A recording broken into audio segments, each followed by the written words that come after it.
All right, welcome in. We appreciate you hanging with us on the NHA NBA strategy show. And who knows what you heard Terry say from the last 2 seconds to the last 2 minutes. But we appreciate you all hanging with us. Hit the thumbs up button. Make sure you're subscribed. Tyler is producing. So the three of us here will build a nice ticket for you tonight on NHA. It's simple. It's easy. You have a 10-point structure to build on. We have a promo code, Awesemo, AWESEMO, and you'll see it's simple, over, under, depending on what we have. And the beauty of it, as Terry will constantly remind you over the next 30 minutes, is that we have free projections up there for you to use, our optimal lineup. So this is a cinch, man. This is easy for us, man. We're just sitting there following what we see. Oh, absolutely, man. I mean, it is plug and play to the extreme. You can pull up our projections, you can pull up our probabilities, and just make the straightforward picks, and you're just filling out that lineup card, right? And all you got to do is get them right. You're not worried about, beating me out with my picks, beating you out in your picks, and Alex, and all these different things. We just got to get these picks right and combine them on the card. So they're sitting here. We get constant feedback. I don't know if you're paying attention in Discord or the various channels, but people are crushing this site with our picks. So, I mean, it is really, really, really solid. So you really got to like it. The people are giving us great feedback on it and what you can do with this. So I love getting in here and analyzing it. And it makes our lives easy too. Just being able to kind of fire this up, sort it by win rate, and just talk about each one. And if you're new to everything here, NHA or just this show specifically, we always like to start with overs. We'll sort by overs. We'll try to tack as many overs in the high 90 percentile as we can. Doesn't mean that we'll ignore the unders by any means, especially, look, we want to win. And the idea out there is for you to win. So if the docket says, and it's dictated, backed up by our own data here on Awesemo, to ride with all unders, then we do. In this case, we don't have to worry about that, though, Terry, because when you look at overs, campaign, his assists, right there at the top. We rarely, if ever, I think, have had a 100, but again, at 99.14, this is as close to, dare as you say, lock as possible. You nearly have a 4 assist gap between what NHA is offering versus the now projection for Awesemo. Yeah, that's pretty bananas. And it's a situation where it's just not adjusted for the situation he's going to be playing in tonight. No Chris Paul, no Devin Booker. He's at the top of the board on every single DFS site because he's not appropriately priced on those sites. And his line's not adjusted here. So we've got a great opportunity. That one it might as well be 100%.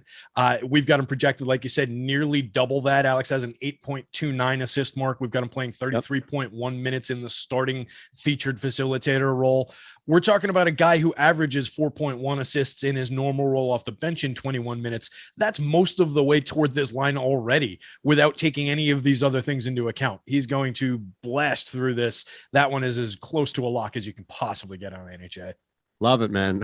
Well, wherever we can start somewhere like that. And look, we don't have to move far now for Andre Drummond, but here's a reminder. Again, if you're looking at NHA or you don't know about this specific rule here, if you're playing multiple cards, you have great options, right? You can run with Payne on assists, points and assists, PRA, points and rebounds to points. They're all in the 90 percentile, so you have your pick. If you're just running with one, then you can only choose one name. So we've taken Payne off the list here as we move on. Drummond is the next guy. And again, he's obvious with rebounds. Always a rebound play, I feel like, especially now with minutes in Brooklyn. So 6.5 is where NHA has, but another smash scenario here on the over where you're dealing with a significant gap and also somebody in the 97 percentile. Yeah, absolutely. And it's one of the it's the highest total on the board at 240 against Charlotte there. He's in the starting lineup. We've got no LaMarcus Aldridge, obviously no Ben Simmons in there. So he's going to be out there, for as long as he can stay on the court, grabbing these rebounds. We've got him projected at 23.1 minutes. He's been averaging 18.7 for the season. Over the last 3 games, he played 20 and 17, so an 18.5 minute average, missed one in between. He's been getting around this many minutes. So a reasonable expectation of 20 and change minutes. In the 18.7 minutes that he averages, he's putting up 8.8 rebounds a game. So we're already basically 2 rebounds, more than 2 rebounds beyond this line, the 6.5 line already. Giving him more time on the court isn't going to give him fewer rebounds. This is one of the best pure rebounders in the league. He would really, really have to have something go completely wrong. I'm talking about like one of his feet actually falling off. He could play with no sneakers on and grab 6.5 rebounds in this game. He'd need to lose a foot to not do that. So yeah, another one that's just an absolute smash of a lock play. It's so low. I mean, it's just looking at it, right? And all of the doesn't make any sense. No. And look, that's the thing. That's why we're here to kind of further explore what we can on NHA, knowing that it may be limited as far as options when you have a guy like Drummond. Again, we've taken him off the board now. So his rebounds definitely stand out. If you wanted to attack him, I guess, Terry, you could look at the PRA. You could look at points and rebounds, points and assists. Even that, the last category, the PA is 88.5. So pretty strong indication that he's going to go over all of these categories. And I think a lot of that is just based off of how much he's going to smash individually. The rebounds category, like he could hit his PRA with 85% rebounds. Yeah, exactly. I mean, that's what he does. 23.1% rebounding percentage on the season. He is an underrated facilitator in his limited time, 15.5% assist percentage. It's not like it's crazy to target the points plus assists one if you want 6.5. I mean, that's not exactly a lot. So that's easily, he's averaging 6.5 points and 2 assists in his 18.7. And again, we're targeting him for more minutes than that. So if you wanted to drop down in probability, I'd be fine with any of those. That one's a little bit more under the radar. But why not just go with the one that he does best? I mean, Andre Drummond is a rebounding machine. Just give him that one when it's so off the target. We're clearing that by 4 in our projections. I mean, that's a gimme. Yeah, it's amazing. And again, our projections are free. So feel free out there to take full advantage of this. NHA, we have not only our projections, but we also have our optimal lineup here. And it's just a really good opportunity to build everything alongside what you're getting here with Terry. If you combine both, it's not, look, we also have our NBA player rankings, our NHL player projections, and our PGA golf rankings ahead of the players. So take advantage of everything that we have free for you. Then you can see why it's important to be part of the Awesemo Plus Platinum community. But for the NHA purposes here, it's all free available to you. So you can look, you can follow along with our free projections as you see Tyler's building it in the background and listening to where Terry's going next. And specifically, we should flip over at least to the unders here because Devontae Graham and Terrence Ross are pretty much as strong as it gets. Again, I cheated a little bit because the second strongest play was where we opened up with Campaign. But in reality, 99.75, I think, is the closest we've gotten. I don't think we've had 100, right? Yeah, we've had a few that were like, they were mistakenly listed at 100, not pure, not pure hundreds. I don't think we're calling pure hundreds, but I mean, yeah, 99.75. That's around as close as we're going to get to that. This is another one of those situations where it's just based on, they've got him too high at an artificially high number here for his PRA for Devontae Graham. In 29.9 minutes on the average for the season, his PRA number was 19.4. They've got it at 20.5 for tonight, and we've got him projected to play 8 fewer minutes than what his season-long average is, which is what's in line with the most recent performances. In the last 5 games, he's played 26 minutes once, 21 minutes 3 times, and 19 minutes. That's a 20.3-minute average. So, I mean, we're clearing that again by 8 points plus rebounds plus assists on the under. That is another lock. We're talking about, 3 or 4 lock plays up at the top of the card tonight. This is kind of easy today. This is a little bit of a layup opportunity on NHA today for sure. Would you, real quick, and again, this is like a first world problem that we have on NHA by all means, but are you okay? This is not knocking Tyler, so I don't want him to think I'm opening up the door for you to kick him while he's down. See, he's already got the fists up. But are you okay with this order, or are you going to flip it? He's not. So we're not asking him to do any extra work here. I'm just curious if you like Payne and Drummond still above Graham, even though it's our over bias that's listed them that way. I would leave it that way. You do have the one tiny wrinkle of questionable as of the last time I checked Brandon Ingram down there, which there's a chance, there's a path for that leading to more minutes for Devontae Graham. So you do have a little bit of a caveat there. If you see Ingram not playing, and Ingram tends to play, so I expect him out there, but if he doesn't go, then maybe this one comes down. So it's one to keep an eye on, but as things line up right now, it's an absolute smash. I would leave it where we've got it though, just in case.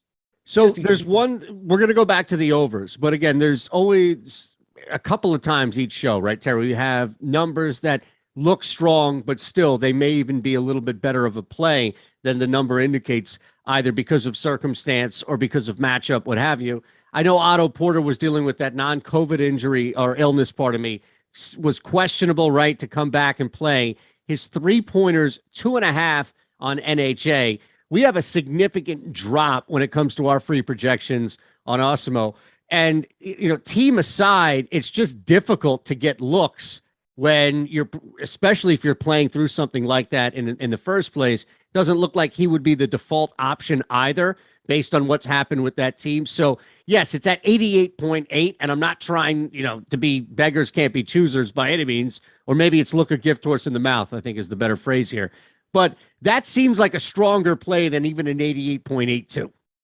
I actually agree. I had that one standing out to me as well. Okay. I was looking at his per 36 numbers in a per 36 sense.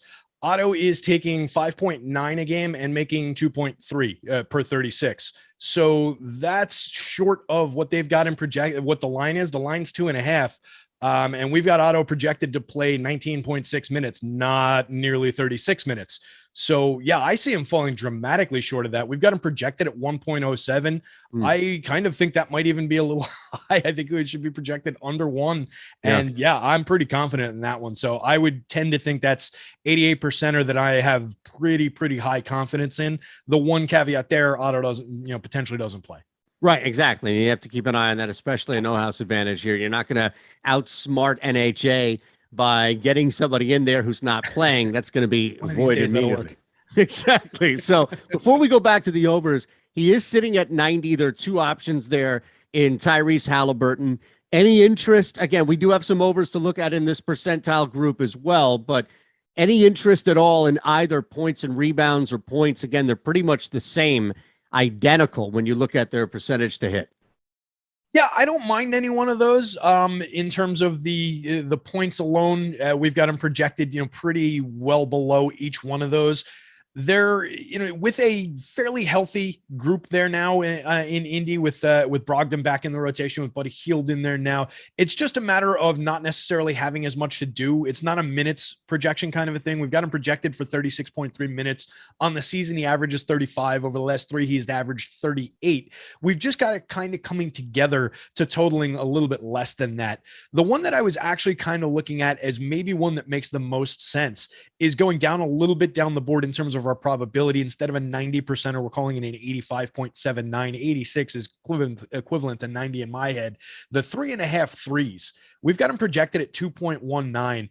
I was looking at his per 36 also, and I was looking at his numbers since joining the team. And in the last 10 games, let's pull him back up here. In the last 10 games, he's been taking 6.7 a game, which was more than he was taking before joining Indy, but he's still only making 2.7 a game.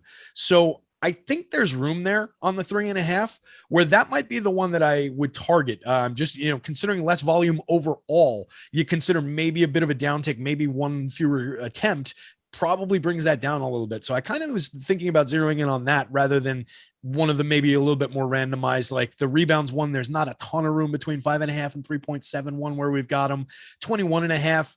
It's well above where we've got him projected in terms of point scoring, but it's not totally out of the range of possibility that he could get there on a night where maybe he doesn't do it through 3-pointers. So that's kind of what I was thinking that one through. I might target that one. That's the line that looks the most off to me. All right, so we'll move back to the overs here. And again, just taking advantage of what we can from our ability to sort, our ability to look at other players. Reggie Jackson, this is a great number at 4.5.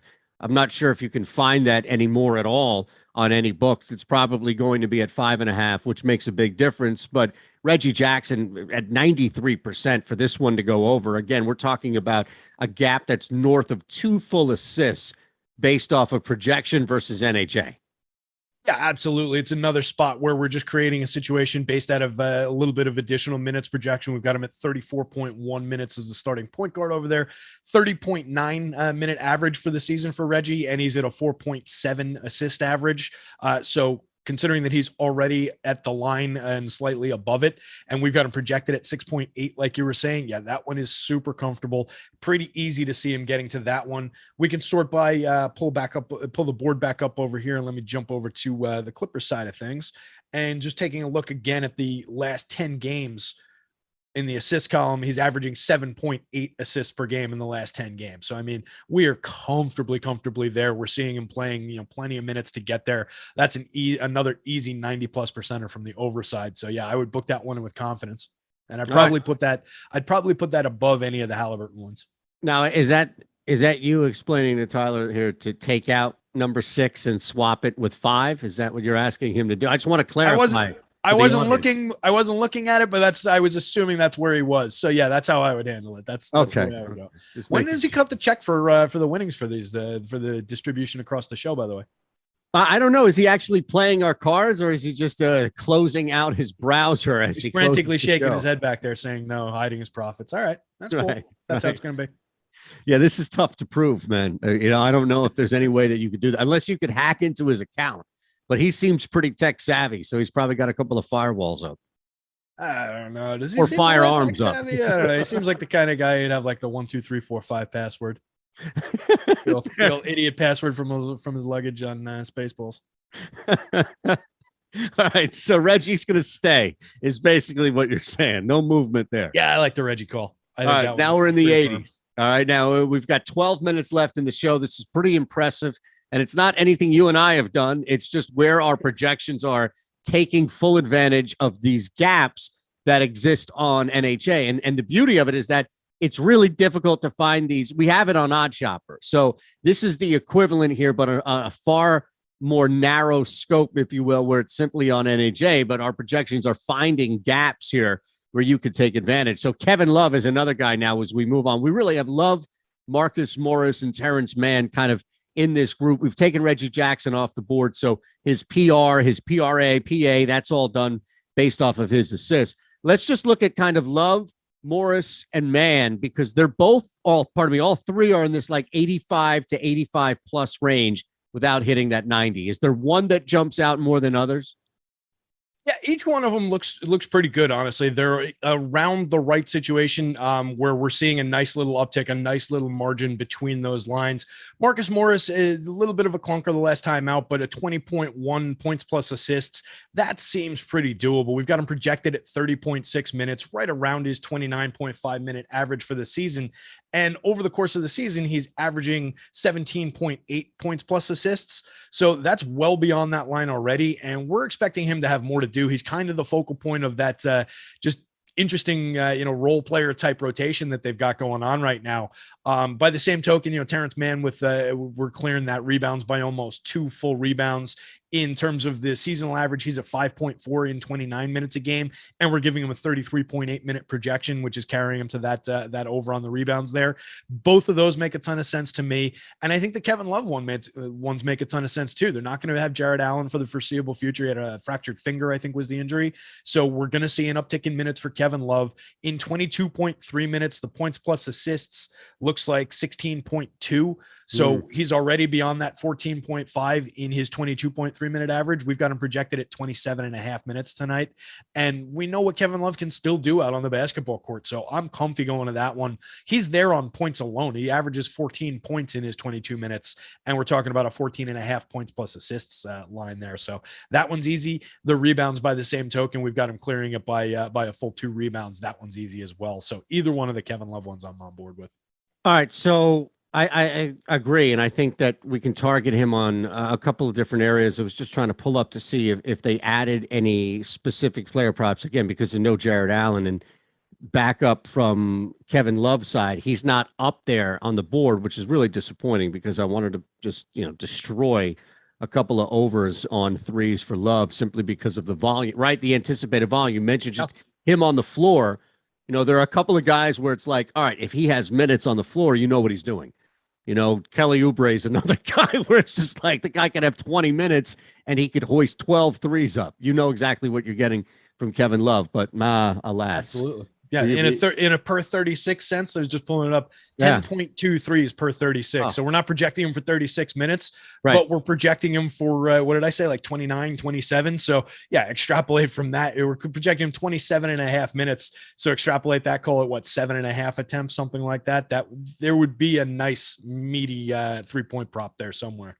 Yeah, I got to just keep searching. Yeah. But look, that's for later. I just thought I could sneak one in there, but if I don't have anything to sneak in, then I'm like a magician dipping into a hat, not even pulling a rabbit out, just my hand. Doesn't work that way. I'm glad that's where you went with that analogy, because there were a number of different directions that you could have gone with sneaking it in, and I was just not on board. No, I was going to try and keep it on the up and up. I had a rough moment as far as that is concerned with Lindquist when I was trying to. You were watching the show. Oh, I was there for that one. Yeah. Because you guys were on. You and EMAC were on after us the other day. That's right. Yeah. So no, I'm trying to keep those moments to like one per week, if that's okay with you. Fair. That's fair. That's fair. And hey, look, to your credit, you haven't called me out for having a big bruise right here in the middle of my nose. So I appreciate. No, I can't see that now. Well, you know what? I couldn't. It's no need to wipe your screen. Yeah, I fell asleep face down with my glasses on the other day, and oh my goodness, left me a nice note. But I've been looking at different things, like that aligns perfectly. Like if somebody just bonked like that, like I was thinking of different ways it could have gone. I could have told people I joined a cult and all sorts of different stuff. But I appreciate you not calling me out on it. What a nice, friendly co-host. And here I am coming at you. It's not fair. Well, here's the irony in all of this is that I had no idea. I couldn't see that ahead of time, and now that's all I see. Of course, well, it's all I've been staring at this entire time. It's the only thing I've been thinking about. So better that happened on Sunday night, and I've just been sitting here like, just go away before the next show. You son of of course not. Amazing. All right, let's Tank. I see your question there. We'll get to that before we get out of here. Yeah, I don't know. Is that just on the books? That's not NHA, right? Oh, that's Prize Picks. I'm sorry. We'll get to that after. But as far as when we look right now, moving beyond Kevin Love, we mentioned Marcus Morris, Terrence Mann kind of in the backdrop. Garland, 7.5 as far as NHA. Pretty decent number to go over that. Brandon Ingram up in the air. You mentioned being questionable, so maybe we stay away from that. There are a couple of plays, but again, now we're kind of in the bottom of that middle area. So before we swing back to some unders and get out of here, Terry, is there anything from, really from Love's standpoint, you laid out minutes and opportunity there. Garland could stand out at 7.5 to go over that number is pretty workable. Not that Jared Allen's absence would be the be all end all, that Garland wouldn't go over his assist number. Yeah, no, for Darius Garland, it's just more of a situation where that's a little bit low in terms of he's going to be getting around his normal minutes. Like you said, Jared Allen coming off the court, it's a piece of the puzzle coming out there, but they've got a lot of different pieces that kind of fill that same role. So I don't expect a downturn by any means. We've got him projected at 8.87 over the last 10 games. He's been averaging 8 assists per game for the season in 34.7 minutes. He averages 8.1. So this is just a situation where they've just sliced him a little bit low. That's why it's an 81.99, not one of these rocket to the top based on a misprice type situations. It's just a little bit low. So I see him cruising to that one. I really like it. I think it's a firm, like back end of the card one where you can book that with confidence in like a 2 or 3 pointer. All right. Now, as far as the unders are concerned, and again, we have to flip back to this and just make sure that we didn't miss anything glaring. And our card is pretty much locked in there. We are kind of back in this middle range here, the 80s. Terrence Ross, we've mentioned him, so we've taken him off the board. You could look at Bobby Portis. You could look at Plumlee. As far as one more guy maybe in the middle there would be Malcolm Brogdon if you wanted to fade his points and go under 25.5. That's a pretty significant gap that Alex has on his free projection. Yeah, we've got him projected right around what he's averaging. The projection is 19.23. He averages 19.3 in 33.5 minutes. We're actually giving him that in 35.4 minutes as a projection. Like we were talking about with Halliburton, just a situation where everybody's going to be there. So there's probably a little bit less to do for each of these guys as they kind of figure out how everything works now. So maybe you do shave it a little bit. You mentioned the Terrence Ross one, though. We kind of did. You threw it in when you teed up the question, but I focused on Devontae Graham. So we didn't really zero in on that one. But at the top top of the board, the 98.35er for Terrence Ross, the PRA, is absolutely another smash spot that does deserve mentioning. It's another one of those ones that's just created by that minutes differentiation. In 23.7 minutes per game for this season, his PRA is 14.7. The line tonight is 15.5. We've got him projected to play 7 fewer minutes than that. Markelle Fultz coming back, that team getting a little bit healthy, a few more interesting pieces than Terrence Ross, just not necessarily going to have the minutes. So I expect him to fall well short of that 15.5 line, or basically any of the, the points plus assists is there. So any of those is there as well. But the Brogdon one does make for like a good filler back of the card one, 86%. It's not the highest confidence one, because I mean, Brogdon could easily cruise through that points line, 25.5. We've seen him put up 30-point nights. So it's not that I'm totally confident in that one, but I do think based on probability, based on situation, it makes sense in the back of the card.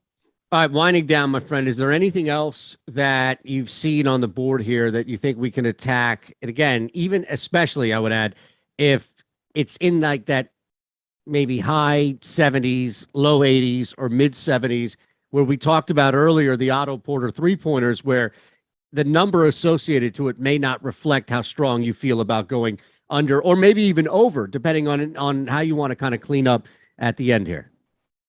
Yeah, so one that actually stood out to me on the underboard is a 79.3%er, and I'm not sure about it. I think it might be a little bit fragile, but we've got it. It's a 10.5 line on rebounds for Bobby Portis. He averages 9.1 in 29 minutes. We've got him projected at 29 minutes.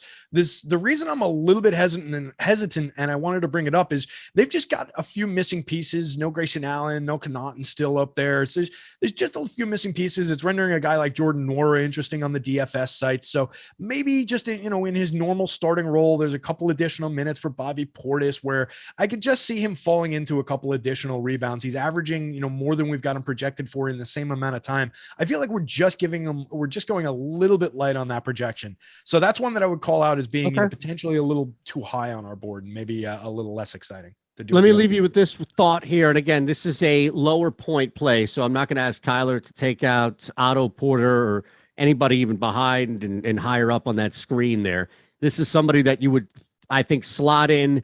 If you look at it as a confidence play, probably a 3-point play down to a 1-point play.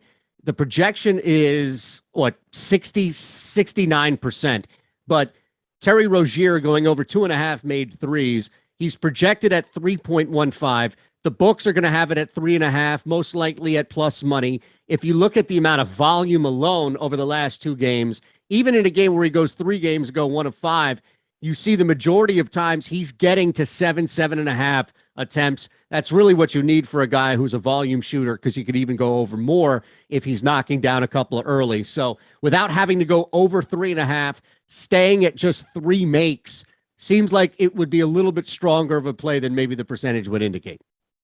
Yeah, I kind of like that one. It's sitting there, like you said, is projected over that. Taking a look at his per 36 numbers, we've got him projected to play just like a minute less than that. He's taking 8.7 per 36, making 3.3. So we're basically where we want to be is if he gets that 35, 36 minutes that we're expecting, shooting 37.5% from 3 for the season.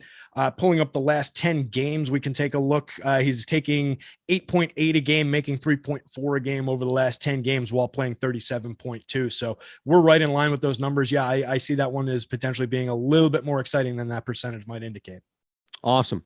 All right, brother. Appreciate it here as always. Make sure you thank Terry on Twitter at DigitalB21 at Shander Show for me, and thank Tyler as well. We'll do it again next week, right? Definitely. I'll be here. Can't wait till we're back in baseball season again too, so we can get some more hour-long ones going. These half-hour ones are too short. I know it, man. I know it. Then we can slide other things in there. That's really what you're hitting. No time to totally derail the shows on these half-hour ones. Right. Awesemo is your promo code. Make sure you use it. You're fully prepared out there on the chat for tonight to attack the slate on No House Advantage. So we'll give back. Appreciate you joining the community, the show. Awesemo will match your first deposit up to $25. Again, thanks to everybody out there watching. We'll see you soon.